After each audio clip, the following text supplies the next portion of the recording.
Bienvenidos y muchas gracias por el interés a este taller. Mi nombre es Tania Tilano, a lo mejor ya sale ahí abajito.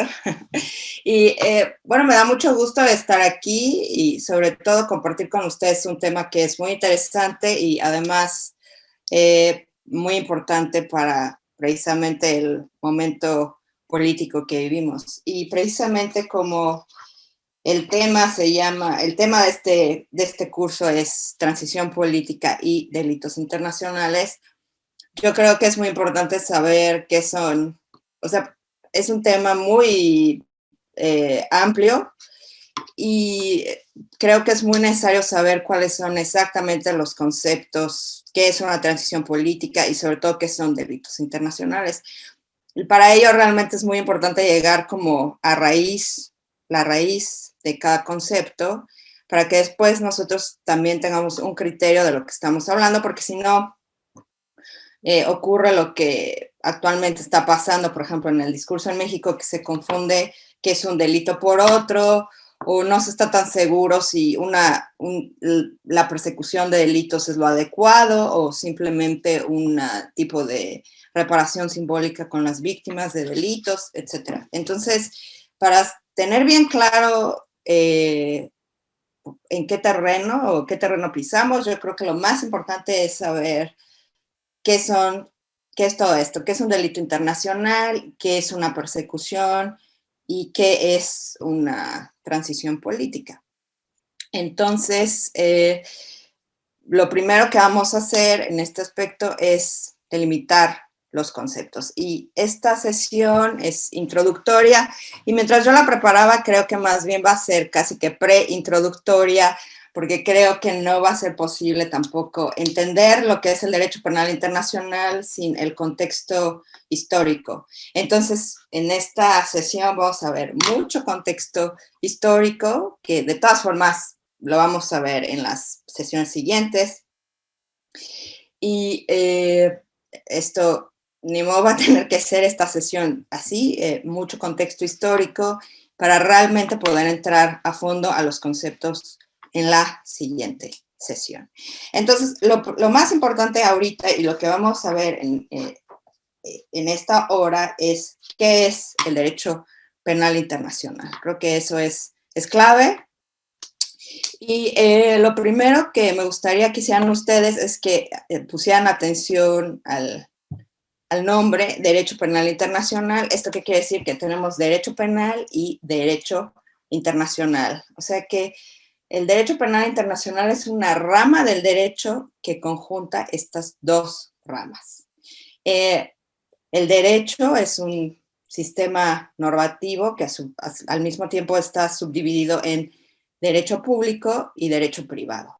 Entonces, el derecho público regula relaciones de el Estado, por ejemplo, con sus ciudadanos y su organización, que podría ser el derecho administrativo, las normas constitucionales, que es el derecho constitucional, el derecho internacional, que es la regulación entre estados, el derecho penal, que es cuando la tutela del Estado con respecto a ciertos bienes jurídicos y la sanción que hace el Estado hacia el individuo.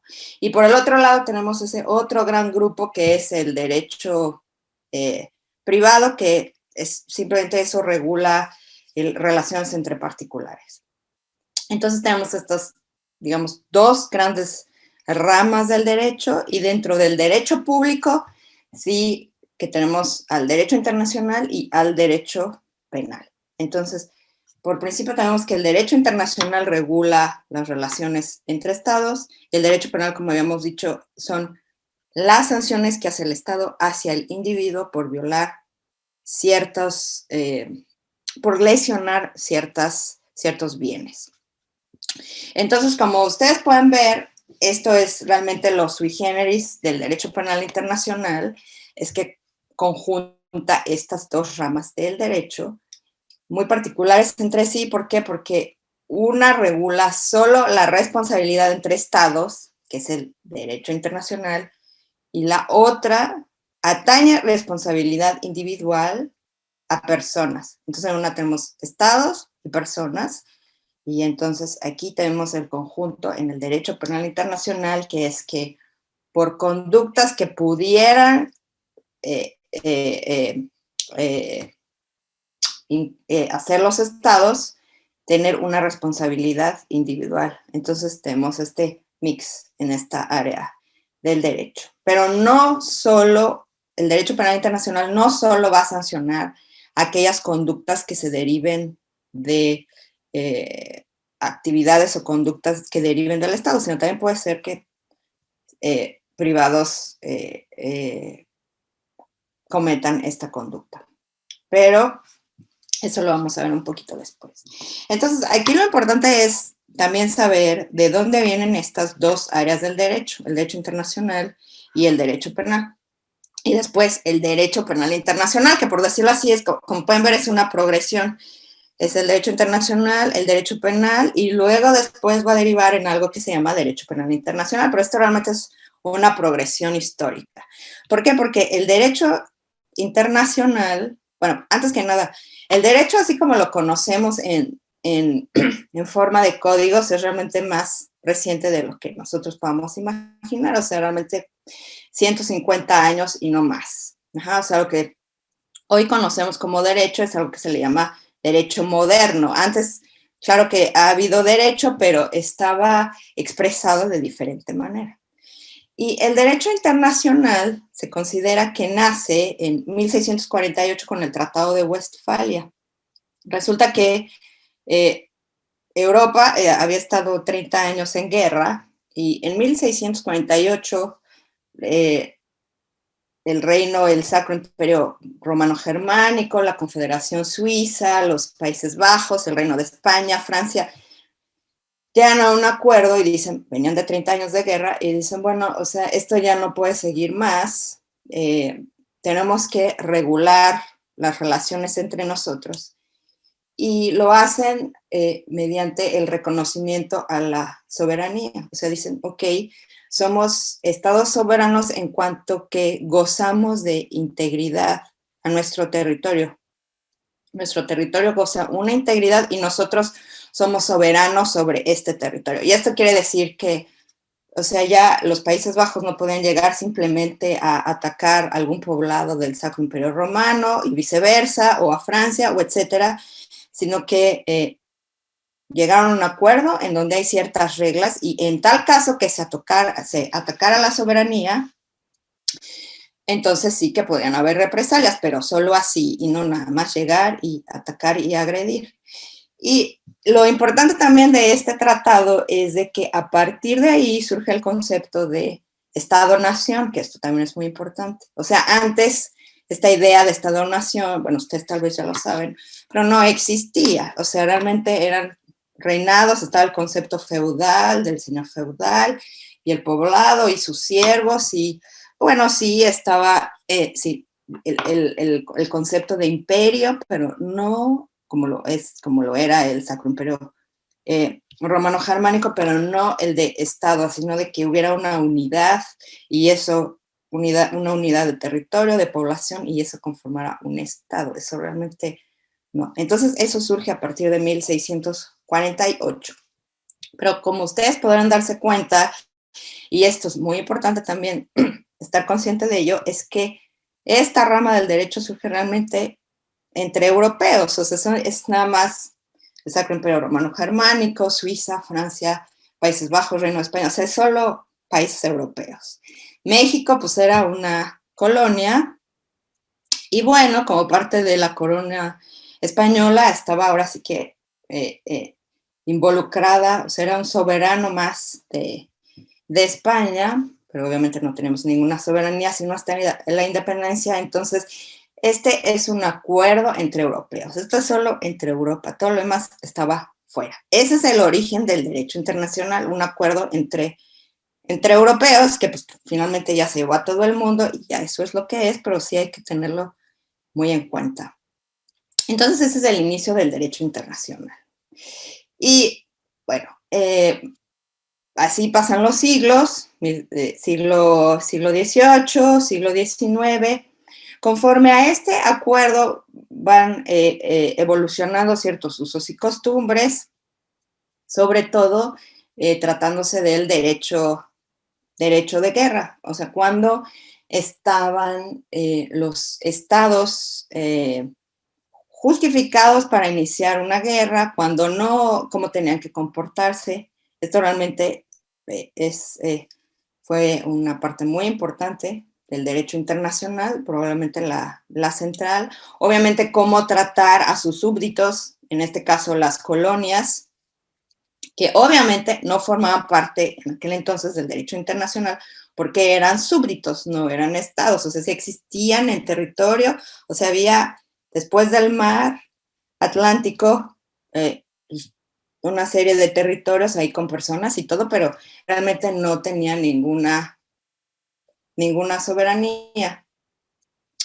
Entonces, como tal, tampoco eran esos territorios tampoco tenían, por decirlo así, ninguna pretensión, ningún derecho. Para ellos no aplicaban el derecho de guerra, las normas de guerra. Se les podía atacar o hacer lo que sea porque las colonias no entraban dentro de la categoría de nación. Esto también es muy importante tenerlo en cuenta.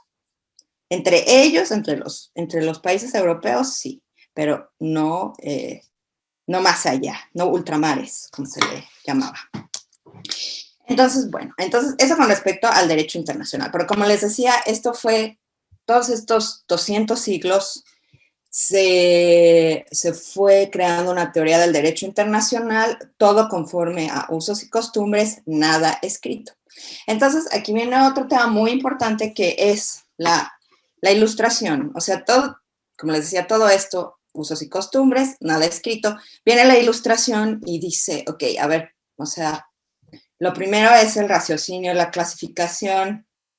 Entonces, los ilustrados decían, bueno, tenemos un desorden de usos y costumbres, para unos aplican, para otros no, porque para unos sí, para otros no. Entonces empiezan a cuestionar la arbitrariedad del derecho y empiezan a decir, bueno, esto hay que sistematizarlo. Y así como en la ilustración surgió la idea de sistematización de todo a partir de la naturaleza, eso también jala la sistematización a las normas. Entonces, bueno, uno es la sistematización de las normas entre los estados, o sea, por qué para unos estados se aplica, para otros no. ¿Qué es un ser humano? ¿Por qué un ser humano? ¿Por qué los seres humanos, las personitas que están aquí en Europa, sí tienen ciertos derechos, pero también hay otras personas más allá del mar? ¿Estos tienen derechos o no? Ajá, esto se empezó. Bueno, desde San Bartolomé las Casas, pero de una manera sistemática a partir de la Ilustración, que obviamente esto llevó a una serie de movimientos de independencia. Y aquí me regreso un poquito. El punto clave también de este cuestionamiento de esta arbitraria aplicación de las normas, por ejemplo, también se vio sobre todo en el tema de la libertad, o sea, ¿qué hace a un hombre libre? ¿Por qué un hombre libre, porque una persona sí es libre aquí en Europa y por qué otros no? ¿Por qué otros son esclavos? ¿Por qué una persona es libre porque es blanca? Y la otra nada más la hacemos esclavo, ¿por qué? Porque es negro, porque viene del África, en fin, todos estos cuestionamientos se empezaron a hacer y de ahí empezaron a haber, por ejemplo, leyes o proyectos que dijeran, bueno, yo creo que esto de tratar a unos como esclavos y otros libres es inhumano y la esclavitud la tenemos que abolir. Entonces, de ahí, todo esto empieza a partir de la Ilustración, la abolición de la esclavitud, por ejemplo. Entonces, como podemos ver, es un patrón hacia la sistematización, hacia un orden, qué es hombre, quién no es hombre, y lo mismo pasa el símil hacia el Estado, y qué es un Estado, y qué no es un Estado, y qué conforma un Estado, y qué va a regular un Estado. Entonces, a partir de todos estos cuestionamientos y de la crítica hacia el, por decirlo así, caos arbitrario del mundo anterior, anterior a la Ilustración, anterior al descubrimiento de la razón, podemos verlo así, empieza esta tendencia codificadora. Y esto es un punto también que lo tenemos que tener en cuenta, el movimiento codificador del siglo XIX. Entonces, si lo pensamos en términos de que el siglo XVIII es el siglo de la razón, el descubrimiento de la razón como un hilo ordenador de todo. En el siglo XIX llegamos a, ok, tenemos que ordenar también las leyes, las normas, los usos y costumbres, tenemos que ordenarlos. ¿Y cómo los ordenamos? Esto lo ordenamos a través de una sistemática. Primero, tiene que ser escrito, la ley tiene que ser escrita y tiene que seguir una jerarquía y un orden. Entonces, digamos que este leitmotiv va para todas las áreas de conducta del ser humano. Por eso es que tenemos que en el siglo XIX surge el Código Civil, el Código Penal y también intentos de codificación del derecho internacional. Entonces, como nuestro tema es derecho penal internacional, también tenemos que detenernos en el derecho penal. El derecho penal, como les decía, como lo conocemos, surge a partir del siglo XIX. Antes era una serie, sí había derecho penal, pero era arbitrario. Bueno, nosotros lo conocemos por por la Inquisición, donde quemaban a las brujas, los herejes y todo. Entonces, los castigos eran arbitrarios y eran crueles y pues empiezan a cuestionar, bueno, ¿por qué para algunos les toca una pena, para otros no? Y sobre todo se empiezan a cuestionar la crueldad de, por ejemplo, quemar a alguien vivo, de torturarlo, y etcétera. Bueno, el ilustrado más conocido que se cuestiona esto es Cesare de Beccaria, pero realmente es una tendencia que se da en la mayoría de los países ilustrados. Y bueno, ¿esto por qué se da? Porque, como les decía, no había una sistemática. Entonces, en Europa, en cada reino, por decirlo así, cada reino tenía su propia forma de juzgar, de sancionar, y los delitos variaban de una comarca a la otra, por decirlo así. Y además, antes, o sea, anterior al derecho penal moderno, por decir, a finales del siglo XVIII, era el mismo juez, o sea, en una persona, era la misma persona a la que tú ibas y denunciabas, por decirlo así, cualquier delito. Bueno, me robaron, ¿no? O fulanita de tal es un hereje. Entonces, esa misma persona era al mismo tiempo Ministerio Público, policía, Ministerio Público, investigador y juez. Todo era la misma persona. Y esa misma persona decidía su real saber y entender. Entonces, con este movimiento de la Ilustración, pues dicen, hay que acabar con esta arbitrariedad y tiene que haber un solo cuerpo que delimite cuáles son los castigos y qué conductas se van a castigar. Entonces, el primer intento de sistematización, tal como lo conocemos, es el Código Penal de Baviera de 1813. Entonces, este fue redactado por un filósofo alemán de nombre Anselm von Feuerbach. Por cierto, a él se le debe la frase de no hay, del nullum crimen sine lege, o sea, no hay pena sin ley escrita. Entonces, lo que él dice es, bueno, tenemos que identificar las conductas que lesionan la vida en común y estas conductas tienen que tener una sanción en específico. Y esto es realmente lo que es el derecho penal hoy día. Y además de eso, ordena estas conductas en un libro, que es el Código Penal, y lo ordena en parte general y parte especial. La parte general es como los principios generales que van a regir a las aplicaciones, a la aplicación de la pena, y la parte especial trata todos los delitos, o sea, cada conducta la define una por una. Y estas conductas tienen su propia sanción.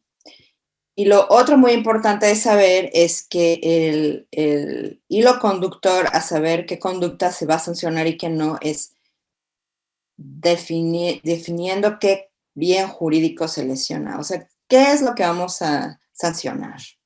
Lo que se van a sancionar son aquellos bienes jurídicos que son considerados por todos como valiosos.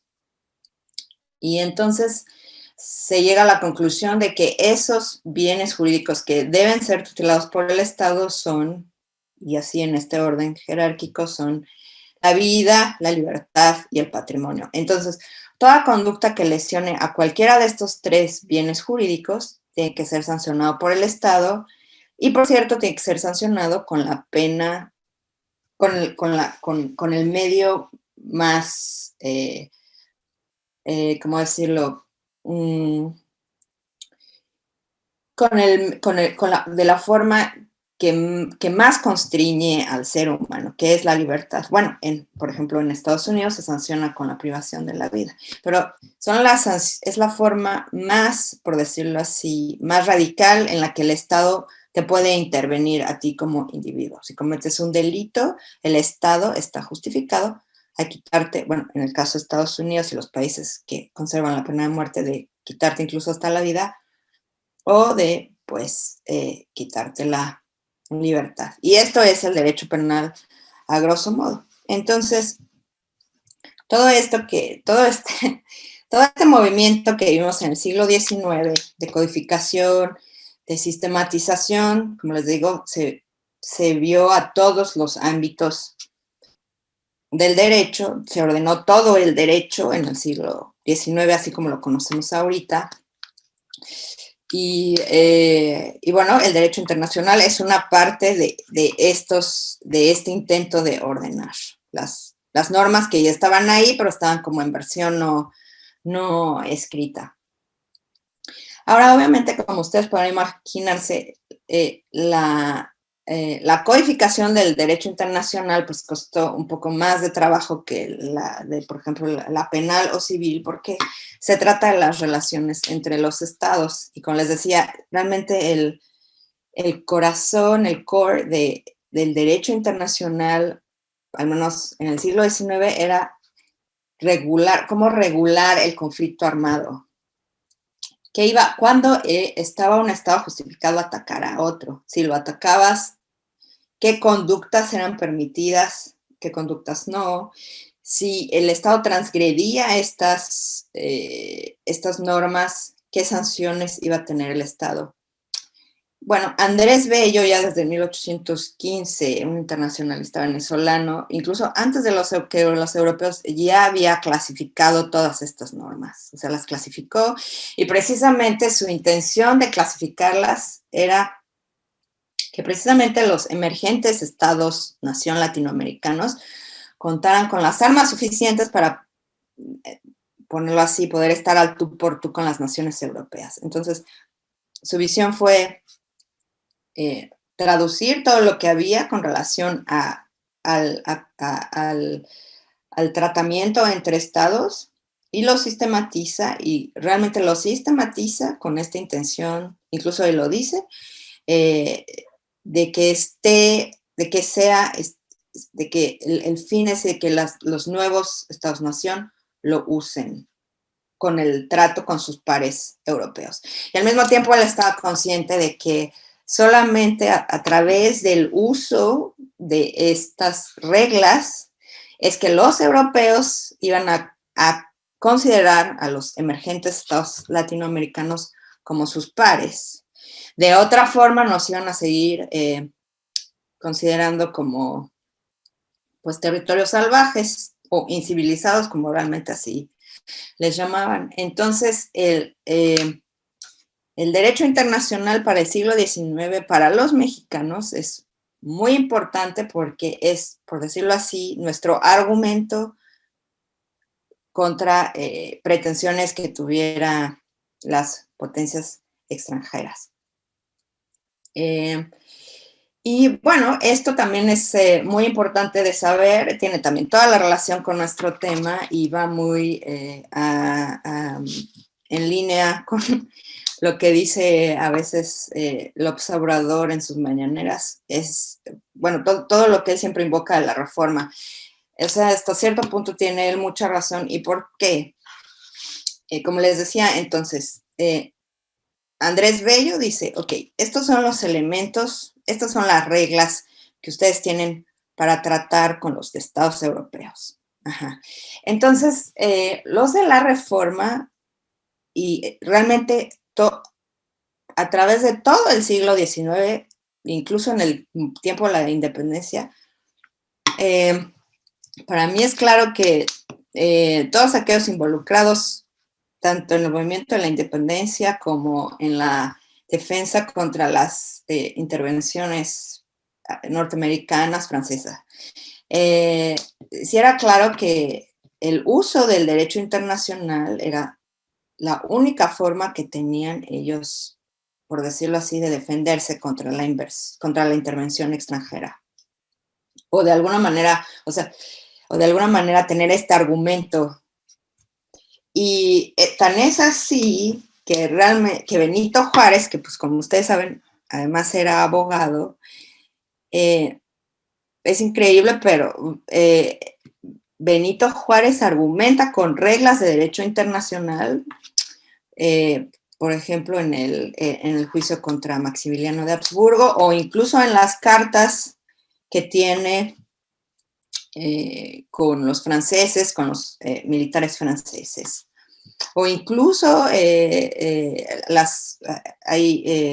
encontrado documentos donde incluso a la población en general les exhorta a cumplir con el derecho internacional. Y esto realmente es impresionante porque uno no se imagina que en el siglo XIX el derecho internacional estuviera tan a flor de piel, pero era así y es entendible porque realmente era la única moneda de cambio que tenían.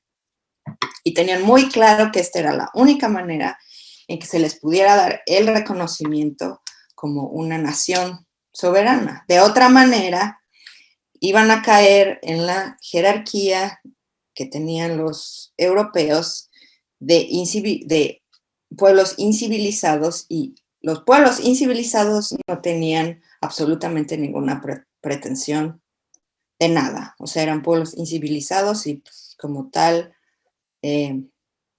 podían ser ocupados, sometidos, no tenían derecho alguno, porque derechos solo tienen aquellos pueblos civilizados. Entonces, esta dicotomía es muy importante y los del siglo XIX lo tenían perfectamente claro.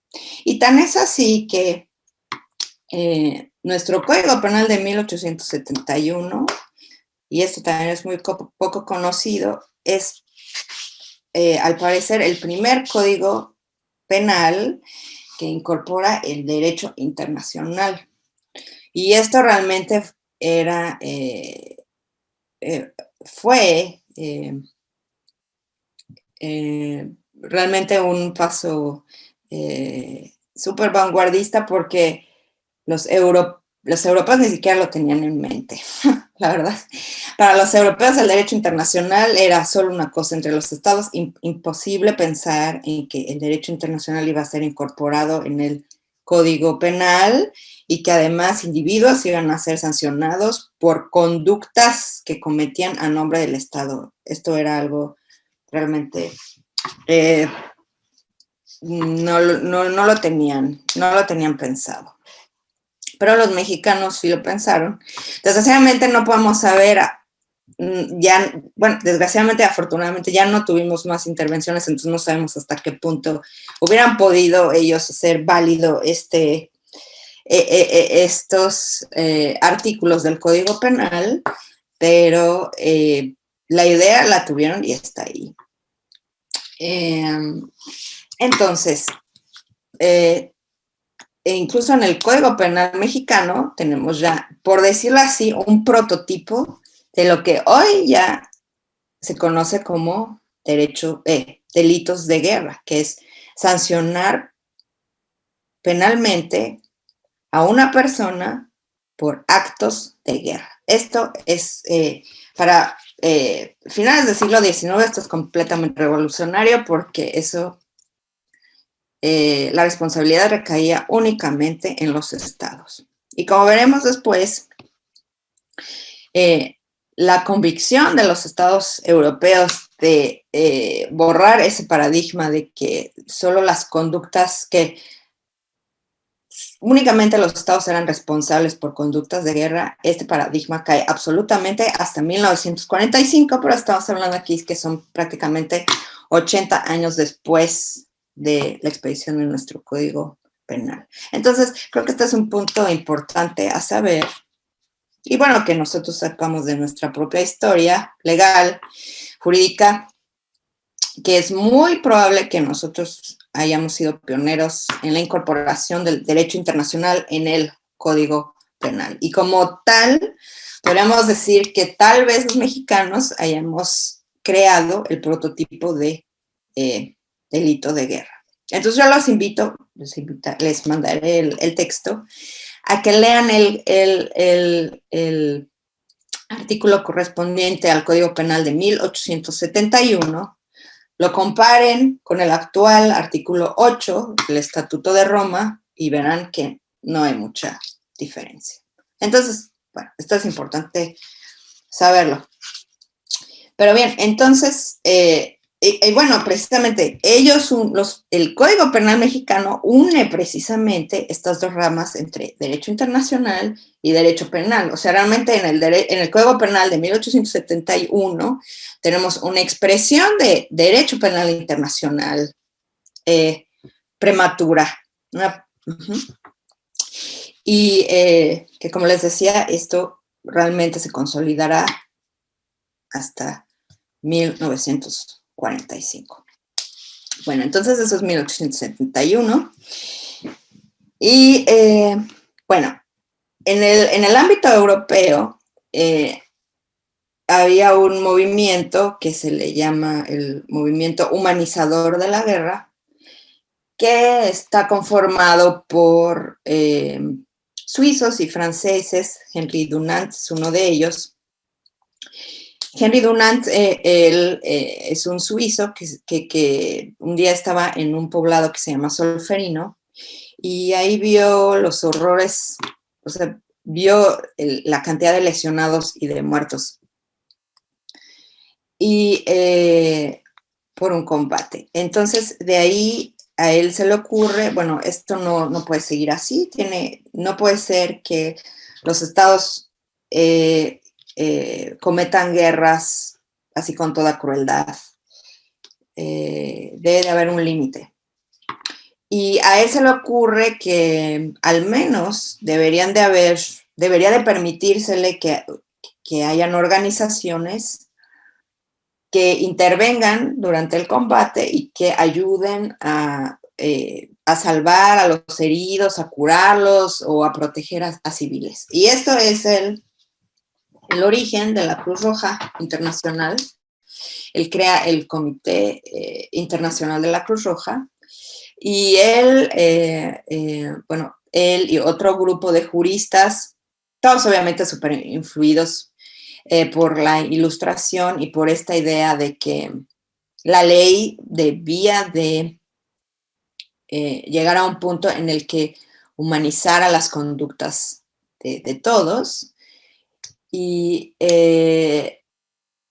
bueno, hacen muy buen lobbying, están muy bien posicionados, hacen un buen lobbying y en 1864 logran la convención, que se firme la Convención de Ginebra y con esto consiguen que estas organizaciones internacionales, en este caso la Cruz Roja, adquiere el carácter de neutral, o sea, si entraba una persona al combate con su Cruz Roja, no se le podía atacar y tenía que permitírsele que actuara, etcétera. O sea, podía salvar a la parte enemiga y no se le iba a sancionar por esto. O sea, no se le iba a tocar, más bien. Entonces, esto es en la Convención de Ginebra de 1864, que viene siendo el primer intento de codificación y de humanización de la guerra. Y bueno, está toda esta tendencia en la segunda mitad del siglo XIX entre los europeos, no se ponen muy bien de acuerdo y realmente gana más bien como la tendencia militarista, pero de cualquier forma logran firmar después las convenciones de La Haya de 1907, 1911, en donde prohíben ciertos métodos de conducir la guerra y sobre todo ciertas armas, porque como ustedes podrán imaginarse, así como el siglo XIX fue el boom de miles de inventos y la ciencia y la tecnología, pues eso también va de la mano de la invención de técnicas, bueno, de armas más poderosas, como por ejemplo el empleo de gases o de armas automáticas, etc. Entonces, en 1907, 1911 firman los acuerdos de La Haya en donde prohíben ciertas armas. En fin, entonces, bueno, hasta ahí llegó más o menos como el movimiento humanista de la guerra, que obviamente pues fracasa rotundamente con la Primera Guerra Mundial. Y aquí nos volvemos a topar con la idea de responsabilidad individual por actos de guerra. Porque, como yo les decía, así habían usos y costumbres. O sea, no se logra codificar por completo los usos y costumbres de guerra, pero sí que había de una manera no escrita ciertas conductas prohibidas, como por ejemplo, bueno, si un soldado ya estaba herido, no lo podías rematar, no lo podías matar, obviamente matar a niños tampoco, quemar poblados, quemar iglesias, también se tenía que respetar los lugares de culto. Y bueno, y viene la Primera Guerra, y entonces Alemania, por ejemplo, Bélgica, hace una serie de transgresiones a todas estas guerras a todas estas reglas de manera muy brutal. Y cuando acaba la Primera Guerra, lo que intentan hacer los aliados es, ok, vamos a hacer al Kaiser de Prusia responsable por estas conductas de guerra. Entonces, esto de nuevo fue un paso en adelante, porque como les decía, los estados estaban súper convencidos de que actos de guerra, solo los estados eran responsables. Pero bueno, llegó a tal brutalidad la cuestión que dijeron, ya, basta, o sea, ya se tienen que hacer los individuos responsables por por estas conductas. Pero bueno, tampoco hubieron unos juicios en Leipzig, pero realmente no fue, después salieron liberados cuando el Partido Nacional Socialista llegó al poder, o sea, realmente no tuvieron mayor éxito. Obviamente viene la Segunda Guerra Mundial y el uso de armas y las tácticas, el nivel de guerra total, como se le llama, llegó a niveles inauditos. Y ahí sí que en 1945 los países aliados dijeron, bueno, ya basta, ahora sí, ya no puede pasar lo mismo que cuando acabó la Primera Guerra Mundial, en la que pues realmente Alemania pagó como Estado, porque sí que tuvo que pagar muchas reparaciones y lo que sea, pero definitivamente ya se tiene que haber una responsabilidad individual por los actos de guerra.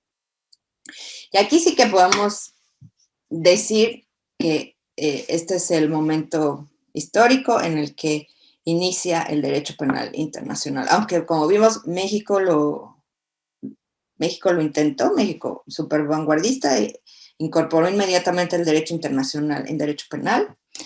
Pero bueno, fue en 1945 cuando los países europeos dijeron, ya basta, ya tenemos que hacer a los individuos responsables por actos de guerra, tanto a los superiores que ordenan la orden, como a los subordinados que ejecutan la orden. Y entonces, como resultado de eso, tenemos los juicios de Nuremberg, que es donde se enjuician a los principales responsables de los, pues digámoslo así, de las atrocidades cometidas a civiles durante la Segunda Guerra Mundial. Y bueno, es ahí donde surge el concepto también de genocidio. Y aquí me gustaría hacer una pausa y regresarnos un poquito otra vez para el siglo XIX. Como les decía, surge tendencia humanista, ¿no? En la conducta de la guerra. Y esta cuestión de humanidad estuvo muy, o sea, el término humanidad, así tal cual, humanidad, estuvo muy presente durante todo el siglo XIX, sobre todo en cuestión en términos de abolicionismo de la esclavitud, o sea, era inhumano tener una persona esclava, y era inhumano cometer ciertas conductas durante la guerra. O era inhumano también, por ejemplo, era contrario a la humanidad, por ejemplo, no cumplir con la ley también. Entonces, bueno, y este concepto de humanidad obviamente tiene mucho trasfondo, hay mucho debate, por ejemplo, desde los estudios postcoloniales, que era considerado en el siglo XIX quién está dentro de esta categoría de humanidad, y realmente, pues, podría decirse que humanidad y pueblos civilizados iban casi por igual, los pueblos incivilizados eran inhumanos y así. Pero lo que quiero llegar es cómo se fue construyendo el delito, que ustedes seguramente han escuchado, de delitos, crímenes de lesa humanidad. O sea, este concepto de humanidad es un concepto que viene trabajándose, bueno, incluso mucho antes del siglo XIX, tal vez con Bartolomé de las Casas, cuando habla acerca de la humanidad de los indios, pero que en el siglo XIX realmente lo tenemos ahí presente en una serie a muchos niveles. O sea, tanto, como les decía, como tanto para el proyecto abolicionista de la esclavitud, para la aplicación de la ley, con respecto a las colonias, en fin. Entonces, humanidades, podríamos decirlo así, es una característica, es una característica que tienen todas las personas, ¿sí? Humanidad es esta cualidad que nos hace como común a todos y que tiene que protegerse esta cualidad. Los alemanes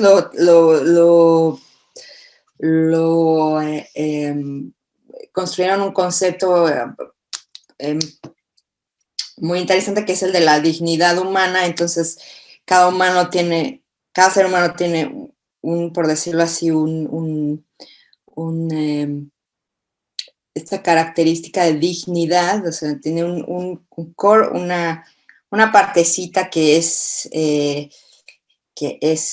inatacable, que es la dignidad humana. Entonces, cualquier ataque a la dignidad humana ya sería sancionable. Entonces, más o menos entre humanidad, dignidad humana, por ahí va más o menos. Y estos ataques, si nos quedamos con el concepto alemán de dignidad humana, estos ataques a la dignidad humana es lo que modernamente podríamos, en términos contemporáneos, podríamos entender como crímenes de lesa humanidad. Y lo veremos después cuando veamos la definición.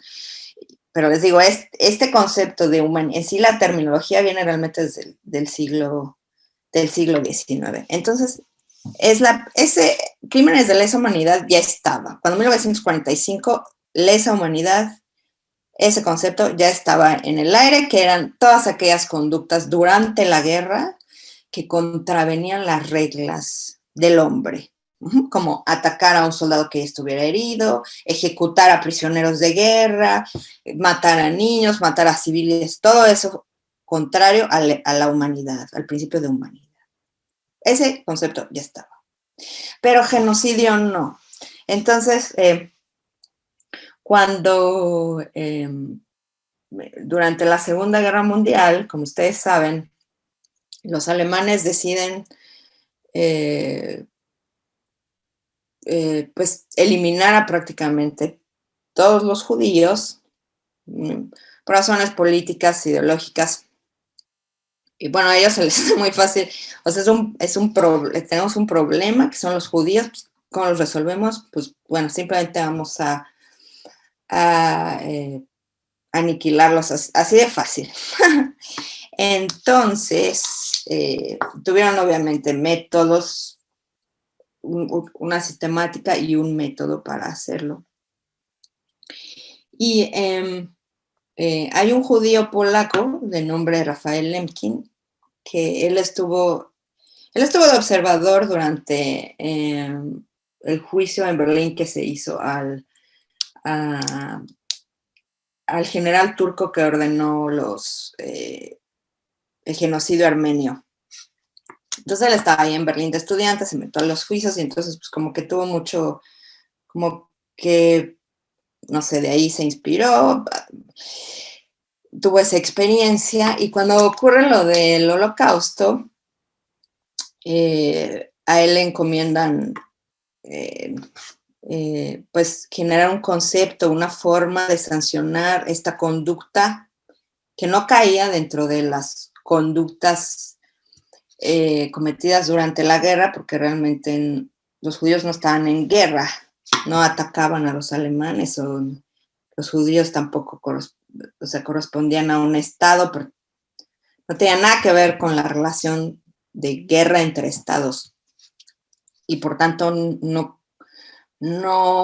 todo lo que hicieron los alemanes contra los judíos, pues tampoco recaía dentro del concepto de lesa humanidad, que lesa humanidad, como les decía, cae en el contexto de guerra.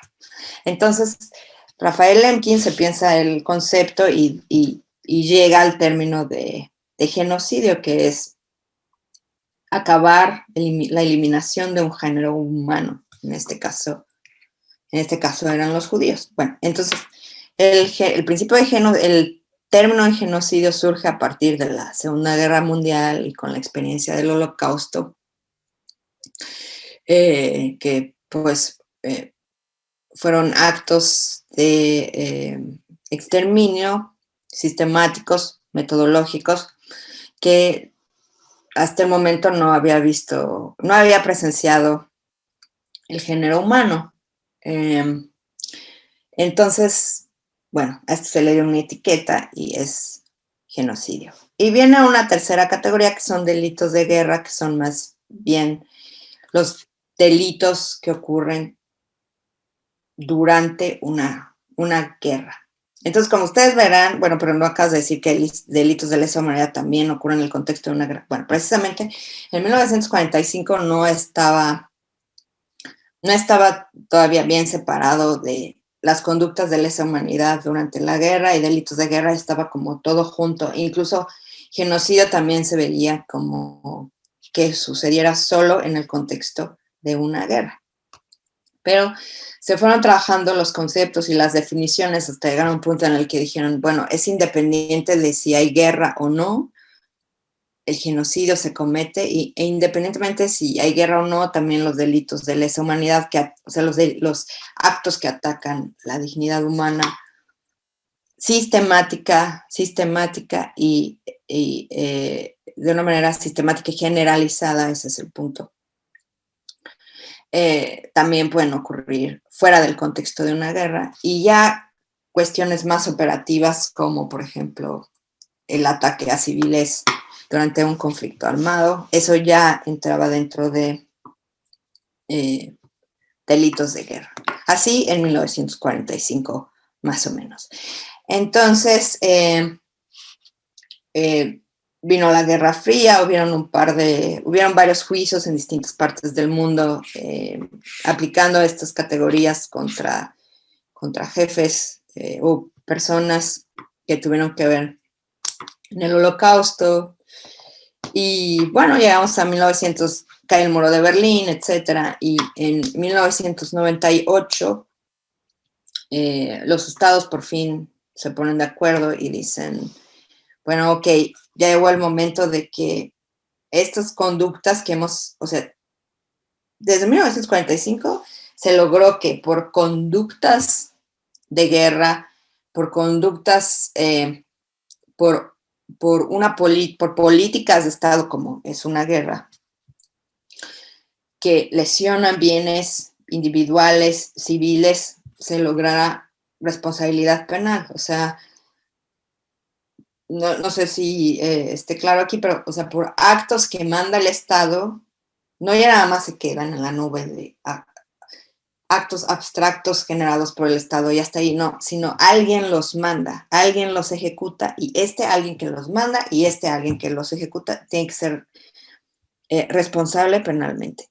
Ok, ese paso se logró en 1945, pero hasta cierto punto limitado porque no surgió ninguna ley general o internacional que sancionara estas conductas. O sea, se quedó como un antecedente y cada estado, si quería o no, lo adoptaba, o sea, lo incorporaba a su ley, si quería o no. Entonces, por ejemplo, en el caso de México, pues nada, o sea, realmente no surgió nada en ese ámbito, aunque hay reglas muy específicas en los convenios de Ginebra con respecto a grupos armados, al trato con grupos armados internos, pero no se aplicó nada.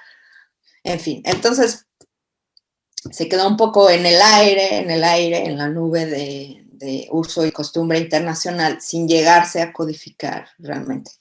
Y en 1998, finalmente se llega a la conclusión, se llega al acuerdo de que esto tiene que codificarse y en una forma de tratado, y al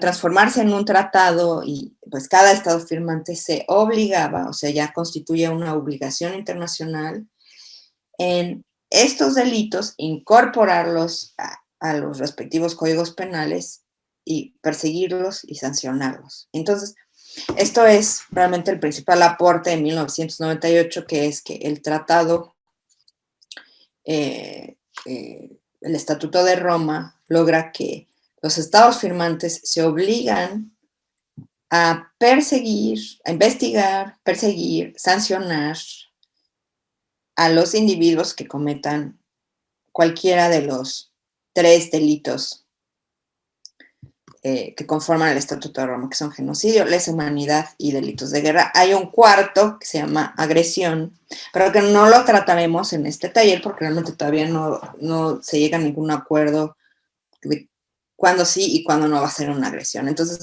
en este curso solo nos vamos a concentrar en genocidio, lesa humanidad y delitos de guerra, y que finalmente a nosotros los que nos interesan son esos 3. Digo, a menos que suframos una agresión de Estados Unidos, a lo mejor sí podría interesarnos ese delito, pero por el momento no. Entonces, esto es lo que logra el Estatuto de Roma, y, o sea, que se persiga como un delito normal, así como perseguimos el homicidio, así como perseguimos el fraude, que así tu MP, bueno, ahora se llama... que no sé ni cómo se llama, fiscal investigador, con la reforma penal, logre perseguir cualquiera de estos delitos, cualquiera de estos 3.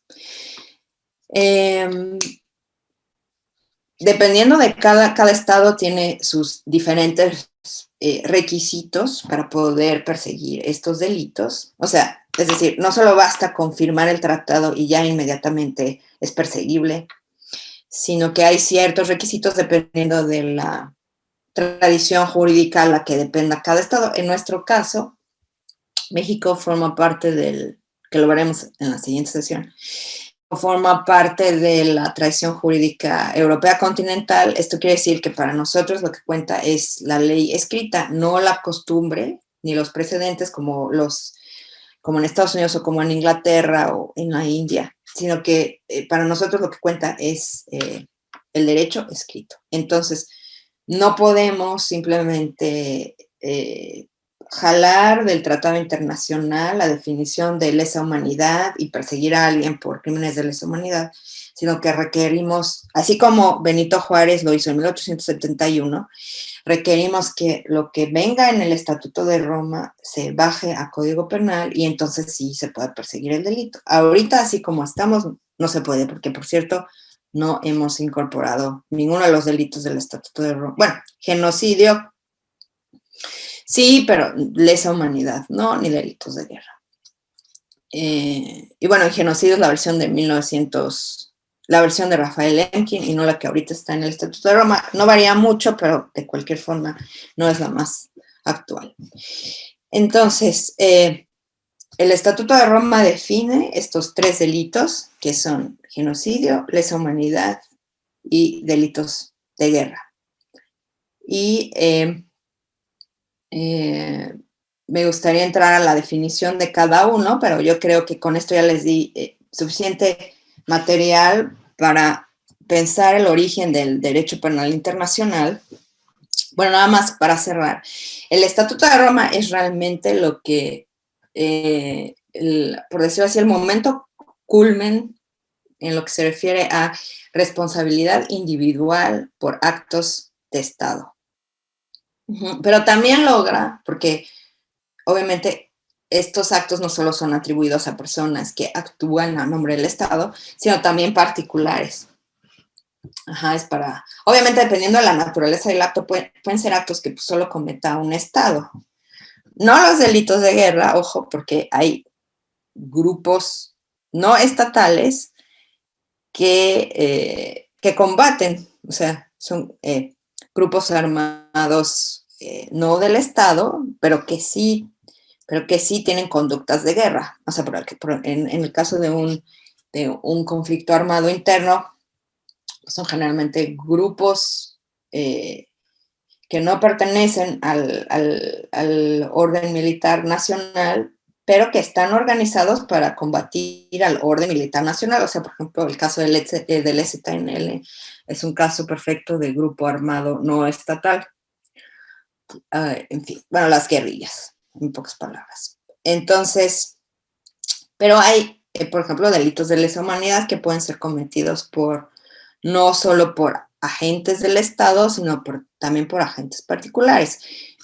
En esto pudieran ser, por ejemplo, los grupos del narco pueden cometer delitos de lesa humanidad, puede ser. Pero bueno, esto ya lo veremos cuando veamos la definición de cada uno de estos delitos. Entonces, el Estatuto de Roma forma el culmen de este proyecto a lograr responsabilidad penal por actos de Estado ahí. Y le deja a los estados investigar y perseguir estos delitos.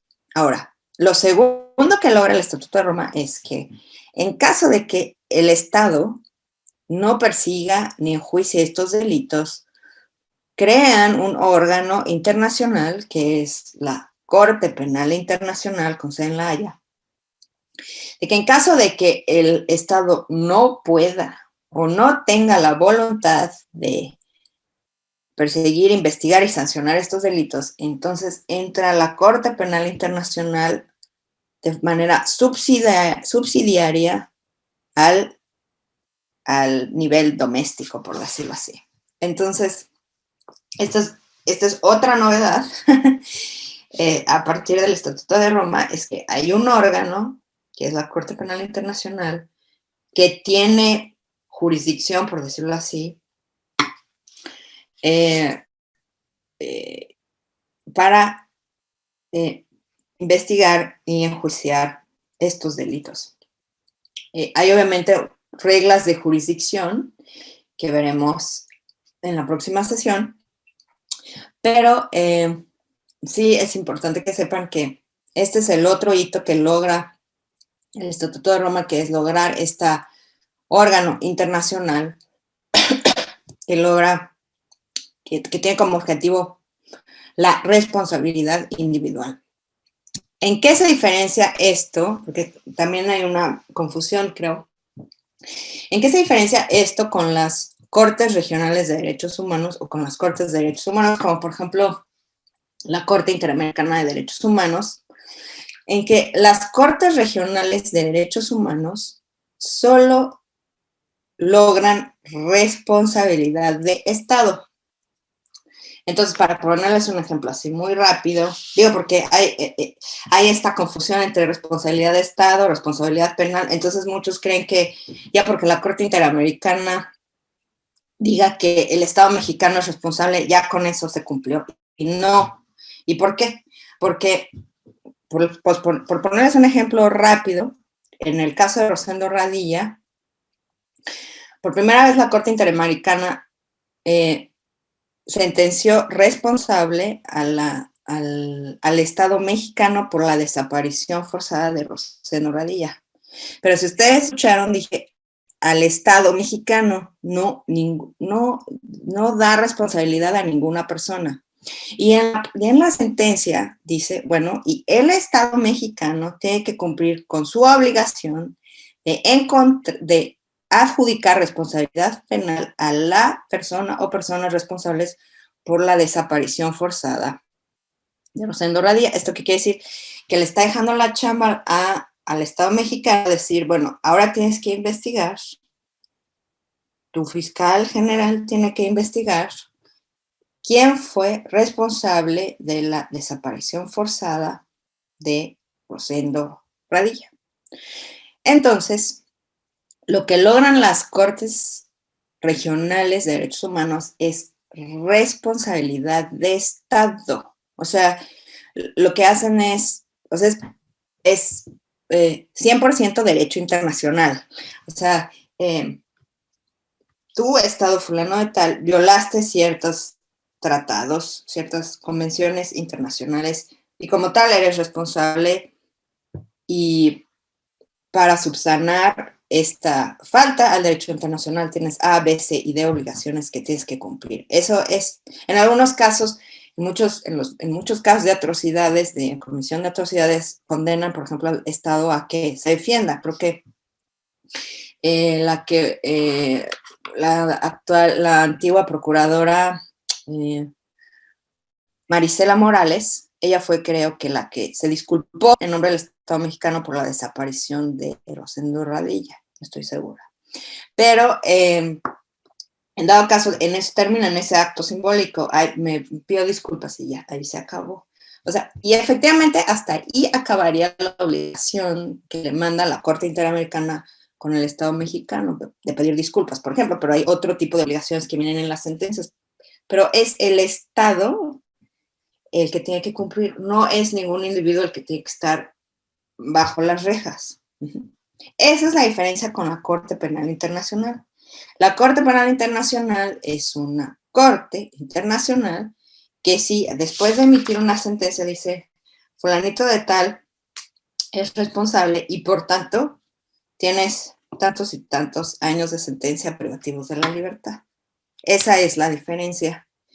Y es importante saber porque a veces algunos se confunden. Entonces, la Corte Interamericana de Derechos Humanos solo logra responsabilidad de Estado y la Corte Penal Internacional sí logra responsabilidad penal individual. Entonces, esta es la clave. Y yo creo que hasta aquí la dejamos para la próxima sesión. Entonces, estaremos viendo lo que es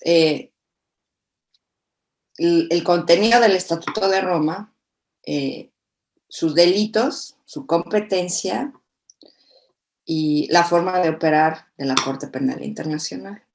Y por hoy, pues por mi parte sería todo. Les quiero agradecer su atención y muchas gracias.